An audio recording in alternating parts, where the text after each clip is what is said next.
How do you actually write your PhD discussion chapter? How do you sound critical? How do you show originality? How do you make it clear that you get what your findings mean without waffling, without repeating yourself?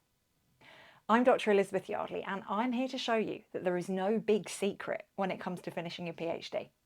You just have to figure out the next step and then take it and repeat. In this video, I'm going to show you 3 sentence templates that you can use today to feel a whole lot better about your discussion chapter. Let's go. Sentence template number 1. This finding aligns with. This sentence template helps you think about how your findings connect to the existing research. And it shows that you're not just plucking ideas out of the air, that you are engaging with the conversation that's already happening around your topic. In terms of the problem that it solves, I tend to find that a lot of PhD students don't really engage very well with the literature in their discussion chapter. They might mention it, they might refer to it, but they often don't position their own findings in relation to it. Or they get into the habit of just repeating everything they said in the literature review. So this sentence template helps you start moving away from that. This sentence strikes the right balance. You're not just summarising the literature again, you're positioning your findings in relation to it. Here are some variations on this sentence template, and I'll put these into the description as well so you can copy and paste them and you don't have to faff around with screenshotting and pausing and all of that kind of stuff. Let's take a look at some examples. This finding aligns with Goffman's work on stigma, which highlighted how individuals manage a discredited identity in public spaces. This theme supports the findings of Keller and Lehman, who also identified trust as a key component in consumer brand relationships. Similar patterns were observed in Jackson's study on remote leadership, suggesting a continued reliance on informal communication to sustain team cohesion. That's sentence 1. Let's look at sentence 2. Sentence template 2. However, this differs from. Why this matters is that a critical discussion chapter shouldn't just show how your findings align with or fit in with the existing research. They should also show how your findings challenge that existing research. This is where original contributions often lie. This is where the good stuff starts to emerge. And a lot of PhD students often worry about challenging or contradicting the big name scholars or just going against the grain.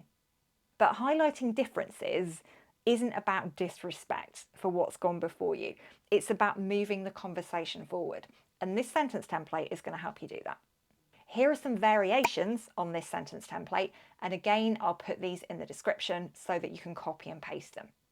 Let's take a look at some other examples. However, this differs from Elias's depiction of social cohesion, which assumed a stable group identity. In this study, cohesion was found to be fluid and context dependent. This finding challenges the assumption that influencer credibility directly drives purchase intent. In contrast, participants emphasised authenticity over expertise. Unlike previous studies, which found a positive link between flexible working and job satisfaction, this study highlights emerging tensions related to work-life boundaries. Before we get on to the last one, please do have a go with these sentence templates and share your sentences in the comments. I would love to see how you're using them, and I'd also really love to give you some feedback on what you've come up with. I will read and reply to every single one. I will, so get typing. Whilst you're down there, if you want to support the channel, you can leave a few pennies in our tip jar by using this thanks button right here. This helps us cover the cost of producing these videos and keeping them free for everyone to access.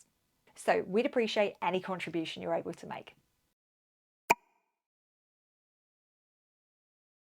Okay, last sentence template number 3, what this means is. This one matters because it allows you to get started in terms of showing interpretation and insight. It's where you move beyond just what the participant said and how that connects or doesn't connect to the literature, more towards explaining what it means, the so what question. In context, with nuance, with a clear line of reasoning. In my experience of working with PhD students, often the first draft of their discussion chapter kind of stops short of discussion. Some people just present a quote or refer back to the literature and then just move on from that. But you need to go much deeper. You need to think about what your data actually means. What are the implications of it and the applications of it? And appearing on the screen right now are some variations to this template. And as always, these will be in the description so you can copy and paste them from there. Let's look at the last set of examples. What this means is that participants saw resistance not as a political act, but a way of reclaiming personal dignity in everyday life. This could be interpreted as a shift in how consumers construct value, placing greater emphasis on emotional experiences than product utility. One possible explanation is that hybrid teams require more than structural support. They need clear rituals to build shared identity. I've also got a longer video on how to write your discussion chapter, and that is full of examples and templates and tips, and I'll pop that on the screen right now. So go and check that out. I'll see you in there.